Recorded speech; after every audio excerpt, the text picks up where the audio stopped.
ನಮಸ್ತೆ. RTI activist social worker Nagaraj, Bengaluru. ಸ್ನೇಹಿತರೆ, ಮೊನ್ನೆ ನಮ್ಮ ಮದ್ದೂರಲ್ಲಿ ಗಣೇಶೋತ್ಸವ ಮೆರವಣಿಗೆ ವೇಳೆಯಲ್ಲಿ ಕಲ್ಲು ತೂರಾಟ ಆಗಿ ಸಾಕಷ್ಟು ಕೋಮು ಗಲಭೆಗಳಾಗಿರ್ತಕ್ಕಂಥದ್ದು ತಾವು ಎಲ್ಲರೂ ವೀಕ್ಷಣೆ ಮಾಡಿದ್ದೀರಿ.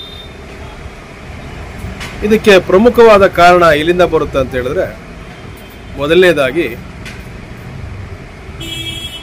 ಕೋಮು ಗಲಭೆ ಉಂಟಾಗುತ್ತೆ ಅಂತ ಗೊತ್ತಿರತಕ್ಕಂಥ ಸೂಕ್ಷ್ಮ ವಿಚಾರ ಪೊಲೀಸ್ ಇಂಟೆಲಿಜೆನ್ಸ್ ಡಿಪಾರ್ಟ್ಮೆಂಟ್ಗೆ ಗೊತ್ತಿರಲೇಬೇಕು, ಗೊತ್ತಿರುತ್ತೆ. ಏನು ಮಾಡ್ತಾಯಿದ್ರು ಇಂಟೆಲಿಜೆನ್ಸ್ ಡಿಪಾರ್ಟ್ಮೆಂಟ್ನವರು? ಯಾಕೆ ಅಲ್ಲಿ ಬಂದೋಬಸ್ತ್ ತೊಗೊಳ್ಳಿಲ್ಲ? ಅಲ್ಲಿರ್ತಕ್ಕಂಥ ಜಿಲ್ಲಾಡಳಿತ ಮತ್ತು SP ಅವರು ಏನು ಮಾಡ್ತಾಯಿದ್ರು? ಮತ್ತು ಯಾಕೆ ಇವರಿಗೆಲ್ಲ ಲಕ್ಷಾಂತರ ರೂಪಾಯಿ ನಾವು ಸಂಬಳ ಕೊಟ್ಟು ನಿಯೋಜನೆ ಮಾಡೋದು ಯಾವುದಕ್ಕೋಸ್ಕರ? ಜನರ ರಕ್ಷಣೆಗೋಸ್ಕರ. ಅದು ಅಲ್ಲದೆ ಇನ್ನು ಒಂದು ಹೆಜ್ಜೆ ಮುಂದೆ ಹೋದರೆ, ಯಾರಾದರೂ ಆ ಪ್ರದೇಶದಲ್ಲಿ ಗಣ್ಯ ವ್ಯಕ್ತಿ ಬರ್ತಾರೆ ಅಂತ ಹೇಳಿದ್ರೆ ಯಾವ ರೀತಿ ನೀವು ಸೆಕ್ಯೂರಿಟಿಯನ್ನು, ಜಿಲ್ಲಾಡಳಿತ ಆಗ್ಬೋದು, ಅಲ್ಲಿರ್ತಕ್ಕಂಥ ಪೊಲೀಸ್ ಡಿಪಾರ್ಟ್ಮೆಂಟ್ ಆಗ್ಬೋದು, ಯಾವ ರೀತಿ ಮುನ್ನೆಚ್ಚರಿಕೆ ತಗೊಳ್ತೀರಿ? ಯಾಕೆ ನೀವು ಗಣೇಶೋತ್ಸವ ಗಲಾಟೆ ಆಗುತ್ತೆ ಅಂತ ಗೊತ್ತಿದ್ರೂ ಕೂಡ ನೀವು ಯಾಕೆ ಮುಂಜಾಗ್ರತಾ ಕ್ರಮವನ್ನು ತೆಗೆದುಕೊಳ್ಳಿಲ್ಲ? ಇದಕ್ಕೆ ಸರ್ಕಾರದ ವೈಫಲ್ಯ ಎದ್ದು ಕಾಣ್ತಾ ಇದೆ. ಯಾಕೋ ಇತ್ತೀಚೆಗೆ ಮಾನ್ಯ ನಮ್ಮ ಸಿದ್ದರಾಮಯ್ಯನವರು ಮತ್ತು DK ಶಿವಕುಮಾರ್ ನಡೆಸಕ್ಕಂಥ ಸರ್ಕಾರದ ಮೇಲೆ ಜನರಿಗೆ ಅಷ್ಟೊಂದು ವಿಶ್ವಾಸ ಕಳೆದುಕೊಳ್ತಾ ಇದ್ದಾರೆ. ಕರ್ನಾಟಕದಲ್ಲಿ 7 ಕೋಟಿ ಇರತಕ್ಕಂಥ ಜನಸಂಖ್ಯೆಯಲ್ಲಿ ಖಾಲಿ 20% ಬೇರೆ ಕೋಮಿನವರಿದೆ ಅಂತ ಕೇಳ್ತಾರೆ. 20% ಆಲ್ಮೋಸ್ಟ್ 1,40,00,000 ಜನ ಆಗ್ತಾರೆ. ಹಾಗಾದರೆ ಇಷ್ಟೊಂದು ಪವರ್ ಹೇಗೆ ಬರುತ್ತೆ? ಇದು ಕಾಣದ ಕೈಗಳು ಯಾರು? ಇನ್ನೂ ಒಂದು ಹೆಜ್ಜೆ ಮುಂದೆ ಹೋದರೆ, ಈ ರಾಜಕೀಯ ನಾಯಕರು ಇಂಥ ಗಲಭೆಗಳನ್ನು ಕಾಯ್ಕೊಂಡಿರ್ತಾರೆ, ನಮ್ಮ ಬೆಳೆಗಳನ್ನು ಇಲ್ಲಿ ಬೇಯಿಸ್ಕೋಬೇಕು ಅನ್ನೋದನ್ನು. ನೋಡಿ, ಇವರಿಗೆ ಗಣೇಶ ಮೆರವಣಿಗೆ ಹೋಗುತ್ತೆ ಅಂತ ಗೊತ್ತಿದ್ರು ಕೂಡ ಅಲ್ಲಿರ್ತಕ್ಕಂಥ ಸ್ಥಳೀಯನ ಸಂಧಾನ ಮಾಡಿ, 2 ಕೋಮಿನ ಸಂಧಾನ ಮಾಡಿದರೆ ಈ ರೀತಿ ಆಗೋಕ್ಕೆ ಅವಕಾಶ ಇರ್ತಾ ಇರಲಿಲ್ಲ. ಮತ್ತು ಮೊದಲಿನಿಂದ ಕೂಡ ಬಿಟ್ಕೊಂಬಂದಿರೋದು ಕೂಡ ನಮ್ಮವ್ರದ್ದು ತಪ್ಪಿದೆ.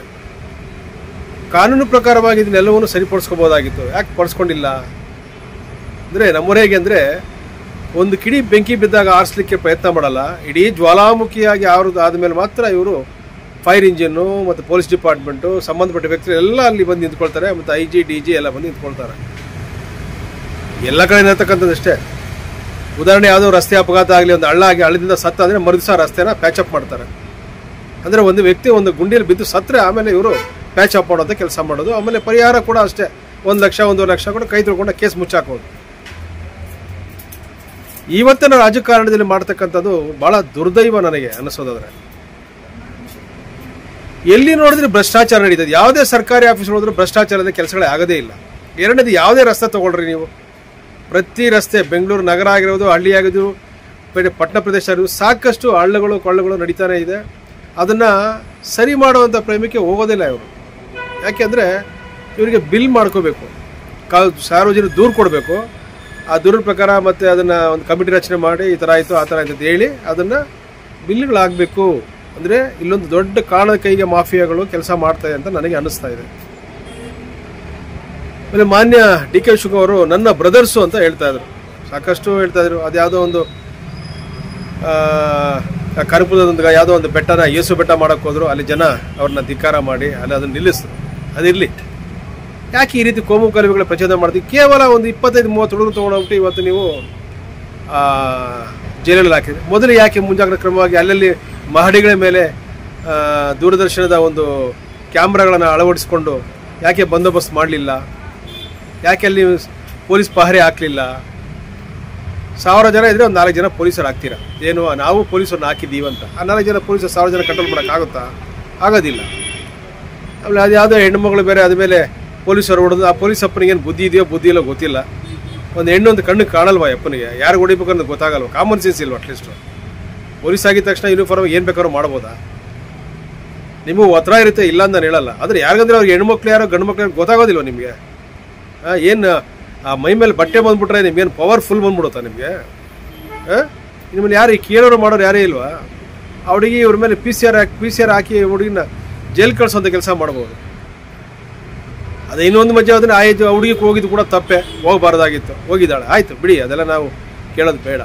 ಆ ಹುಡುಗಿ ಇನ್ನೆಲ್ಲ ನಮಗೆ ಬೇಕಾಗಿಲ್ಲ. ಮುಖ್ಯವಾಗಿ ಹಿಂದೂ ಮುಸ್ಲಿಂ ಗಲಾಟೆನ ಯಾಕೆ ಪ್ರಚೋದನೆ ಮಾಡೋದಾಗ್ತದೆ? ಇಲ್ಲಿ ಮೊನ್ನೆ ಶಿವಮೊಗ್ಗದಲ್ಲಿ ಆಯಿತು, ಮೊನ್ನೆ ಅಲ್ಲಿ ಇನ್ನೊಂದು ಕಡೆ ಆಯಿತು. ಈ ಥರ ಪ್ರತಿ ಸತಿ ಆಗ್ತಾ ಇದ್ರೆ ನಮ್ಮ ದೇಶ ಹೇಗೆ ಉದ್ಧಾರ ಆಗುತ್ತೆ? ನೋಡಿ, ಒಂದು ತಿಳ್ಕೊಳ್ಳಿ, ಈ JCB ಪಶುಗಳು ಮಾಡೋದಂದ್ರೆ ಎತ್ತು ಕಟ್ಟಿ ತಮಾಷೆ ನೋಡೋದು. ಅಂದರೆ ಒಂದು ಕಡೆ ಮಗುನೂ ಗಿಲ್ತಾರೆ, ಇನ್ನೊಂದು ಕಡೆ ತೊಟ್ಲು ಆಡಿಸ್ತಾರೆ. ಅಂದರೆ ಅದು ಮಗು ಹತ್ತಂಗಿರ್ಬೇಕು, ಇವರು ಆಡಿಸ್ದಂಗಿರ್ಬೇಕು. ಆ ರೀತಿ ರಾಜಕೀಯ ಮಾಡ್ತಾ ಇದ್ದಾರೆ ಈ ಪಕ್ಷಗಳು. ನನಗೆ ಗೊತ್ತಿರತಕ್ಕಂಥ ಪಕ್ಷ ಅಂದರೆ ಒಂದು ಈಗ ಇತ್ತೀಚೆಗೆ ಪ್ರಸಿದ್ಧಿಗೆ ಬರ್ತಕ್ಕಂಥ ಪಕ್ಷ ಅಂದರೆ KRS ಪಕ್ಷ.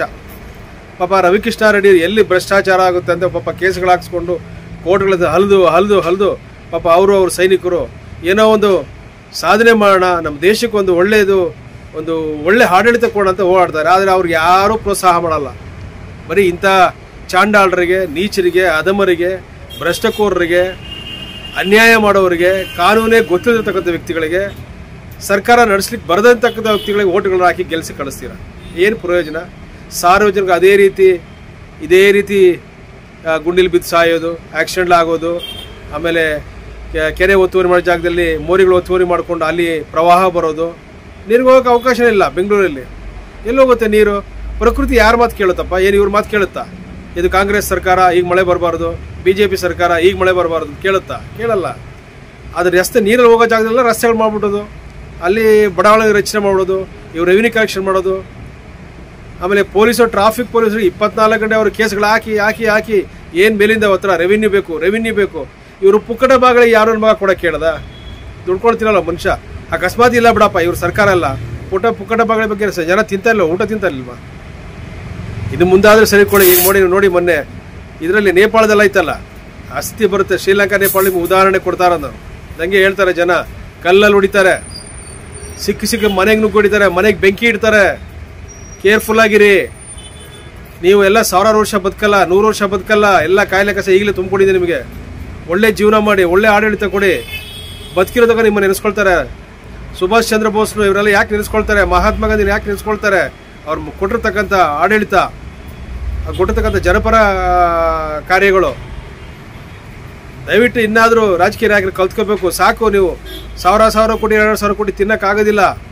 ಮೈ ಮೇಲೆ ಹಾಕೊಂಡು ಸ್ನಾನ ಮಾಡೋಕ್ಕಾಗಲ್ಲ. ಅದು ಜನ ಉಗಿತಾರೆ, ರೊಚ್ಚಿಗೆ ಹೇಳ್ತಾರೆ.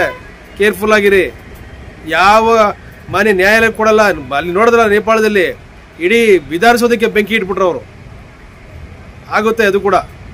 ಕೇರ್ಫುಲ್ ಆಗಿರಿ. ನಮಸ್ತೆ, ಜೈ ಹಿಂದ್, ಬೋಲೋ ಭಾರತ್ ಮಾತಾ ಕಿ.